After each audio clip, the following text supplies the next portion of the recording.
এমন কিছু কিছু জিনিস আছে যে জিনিসগুলা আমাদের গ্রামেই একমাত্র দেখা সম্ভব। শহরে তো প্রশ্নই আসে না। হয়তো বা আপনারা শহরে এরকম পুকুর দেখতে পারেন, কিন্তু সম্পূর্ণটাই দূষিত পুকুর। কিন্তু আমাদের এই যে গ্রামের যে পুকুরগুলো দেখতেছেন, এগুলো কিন্তু দূষিত না, খুবই ভালো। আর এই যে একটা জিনিস দেখতেছেন, হাঁসগুলা করতেছে, গোসল করতেছে, এই জিনিসগুলো কিন্তু আপনারা শহরে সরাসরি দেখতে পাবেন না। এই যেগুলো কিন্তু হাঁসের ছানা, ছোট ছোট বাচ্চা। আর এগুলোর বয়স কিন্তু প্রায় 2 থেকে 3 মাস এই বয়সের মধ্যে। তারপরে এই দেখেন বড় 2টা রাজাহাঁস, এই যে 2টা আমার দিকে তাকায় আসতেছে, তেড়ে আসতেছে।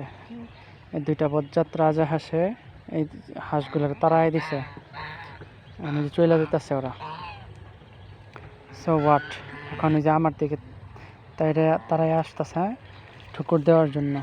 কতটা বজ্জাত! যেটা ওই যে পাখা মেলাইছে ওইটা হচ্ছে ডানা চাপটাইতেছে, ওটা হচ্ছে মর্দা। আর যেটা ডানাটাকে করে রাখছে ওটা হচ্ছে মের্দি হাঁস, রাজহাঁস। ওই যে দেখেন আরো সামনের দিকে ওই পাশে করতেছে, হাঁসে সাঁতার কাটতেছে, গোসল করতেছে। ওহ, কত শান্তি, বিন্দাস লাইফ। ওদেরকে দৌড়ায় কি লাভ হলো? এখান থেকে তারা কোনো লাভ হয় নাই। ওরা কিন্তু অবশ্যই আবার দেখেন চলে আসতেছে। যে যেখানে যাবে কেউ কারো গন্তব্য নষ্ট করতে পারবে না, এটাই দুনিয়ার নিয়ম। হাঁসগুলো কিন্তু এই যে দেখেন আবার করতেছে, যাইতেছে। এখন নিচ থেকে কিন্তু খাবার খুঁজতেছে হাঁস 2টা, দেখছেন? আচ্ছা, আপনাদেরকে এখন আরও কিছু দেখাই আমাদের গ্রামের বন জঙ্গলের মধ্যে কি কি আছে। বন জঙ্গল বললে চলবে না, এগুলো হচ্ছে আমাদের কি জায়গা বলে এটাকে, বাগান।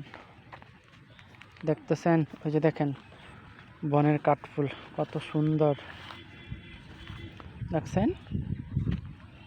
এই জিনিসগুলো আপনারা একমাত্র বোটানিক্যাল গার্ডেন বা অন্য কোথাও গেলেই দেখতে পাবেন, বাগানে গেলে দেখতে পাবেন। কিন্তু আমাদেরকে ওই সব বাগানে বা বোটানিক গার্ডেনে যে দেখতে হয় না, পার্কে যায় দেখতে হয় না।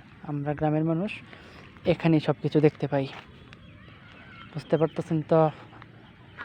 আচ্ছা, আর এই যে দেখেন পুকুর, এই পুকুরে কত রকমের মাছ আছে।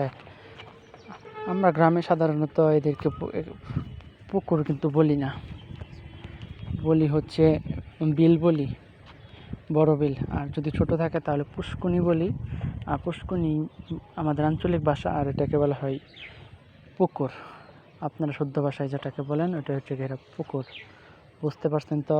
এই যে দেখেন, তারপর একটা জিনিস দেখাই, নিম গাছ। নিম গাছ যে কতটা উপকারী এটা তো আপনারা জানেনই, এটা তো আপনাদেরকে বলার তো কিছু নাই। নিম গাছ হচ্ছে সকল চর্মরোগের মহা ঔষধ, এত উপকারী গাছটা।